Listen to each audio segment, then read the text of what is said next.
дар мавҷ барномаи иттилоотии хабар.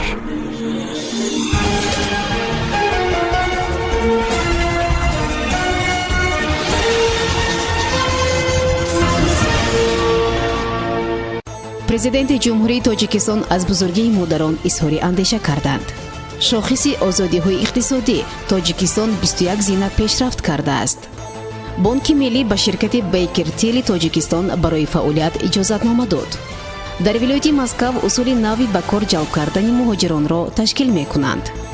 дастури Мирзиёев барои арзонкунии нархи манзил. бо шарҳи пурраи хабарҳо бо шумо ҳастам Юниса Атамуллоева. салом. асосгузори сулҳу ваҳдати миллии пешвои миллат президенти ҷумҳурии тоҷикистон муҳтарам Эмомалӣ Раҳмон занони кишварро ба муносибати фарорасидани ҷашни рӯзи модар табрику таҳният гуфтанд. дар паёми роҳбари давлат ки котиб нашр кардааст зикр мегардад ки ба ифтихори рӯзи модар ки дар оғози фасли зебои баҳор фаро мерасад тамоми модарону бонвони муҳтарам ва хоҳарону духтарони азизро самимона табрик мегӯям ва ба ҳаре ки онҳо пеш аз ҳама саломатӣ хушбахтӣ ва рӯзгори осуда орзу менамоям.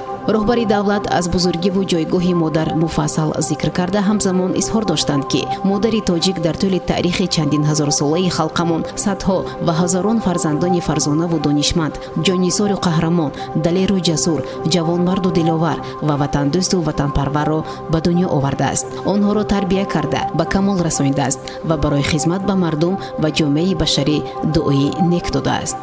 мо ҳамеша ба нерӯи созандаи занону бонувони ватандӯсту ободгари кишвар такя мекунем ва нақши онҳоро дар устувор гардониндани оила, тарбияи шоистаи фарзандони ба одобу соҳиб маърифат, инчунин заҳмату талошҳои пайгиронаи онҳоро дар рушди мамлакат басо арзишманд мешуморем, таъкид карданд сарвари давлат. президенти мамлакат ба ҳар фарди ба нангу номӯз махсусан ба наврасону ҷавонон хитоб карданд ки падару модарон ва бонувону хоҳаронро дар ҳама ҳолат эҳтиром намоянд, нисбат ба онҳо ҳамеша меҳрубону дилсӯз бошанд, иззату ҳурмати калонсолонро ба ҷой оваранд ва дуои неки онҳоро гиранд. тоҷикистон дар раддабандии нави шохиси озодиҳои иқтисодӣ миёни кишварҳои дунё нисбати соли гузашта 21 зина пешрафт шудааст. ин раддабандӣ ки ахиран аз ҷониби пажӯҳишгоҳи Heritage Foundation ва маҷаллаи The Wall Street нашр шуд, 186 кишвари дунёро дар бар гирифтааст ки тоҷикистон дар он зина 134-умро ишғол мекунад. соли гузашта тоҷикистон дар рейтинги шохиси озодиҳои иқтисодӣ дар ҷои 155 ва қабл аз он дар зинаи 122 қарор дошт. гузоришгарон новобаста аз пешрафт тоҷикистонро имсол низ аз сабаби сатҳи пасти молиявӣ, озодии соҳибкорӣ ва тиҷорат ба гурӯҳи кишварҳои иқтисодаш ноозод ворид карданд. ҳамчунин гузоришгарон дар шарҳи мавқеи тоҷикистон гуфтанд, тоҷикистон дар байни 40 кишвари минтақаи Осиё ва ҳавзаи уқёнуси Ором ҷойгоҳи 42-умро ишғол мекунад ва нишондиҳандаҳои умумии он аз нишондиҳандаҳои миёнаи минтақа ва ҷаҳон хеле пасттаранд. раёсати бонки миллии тоҷикистон эълон намудааст ки ба ширкати Бейкер Тили тоҷикистон барои 5 соли оянда иҷозатномаи фаъолият дода шуд.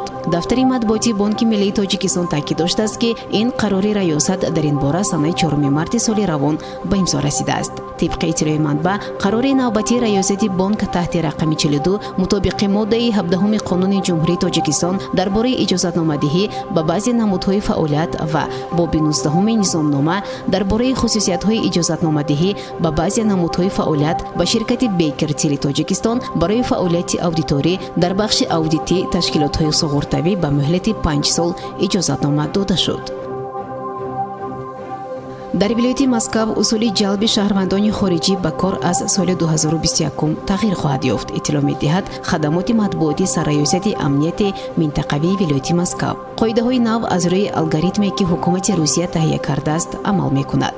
ҳоло ташкилотҳое ки ба муҳоҷирони меҳнатӣ талабгоранд бояд интиқоли муҳоҷирон, додани иҷозатномаҳо барои шуғли онҳо, бастани шартномаҳои меҳнатӣ, ташкили манзилу хӯрок, муоинаи тиббӣ пас аз будубош дар Русия, инчунин риояи қоидаҳои санитарию эпидемиологиро таъмин кунанд. ташкилотҳо бояд барои ҷалби хориҷиён ба системаи иттилоотию таҳлилӣ пойгоҳи умумирасиягии ҷойҳои кории холии кор дар Русия муроҷиат кунанд.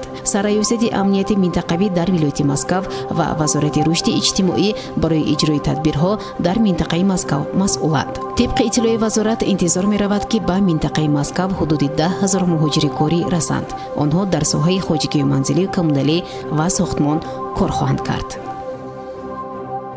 президенти ҷумҳурии Ӯзбекистон Шавкат Мирзиёев изҳор дошт, ки ҳар як ҳокими ноҳия, шаҳр ва вилоят бояд арзиши сохтмонро дар минтақаи худ дарк кунад.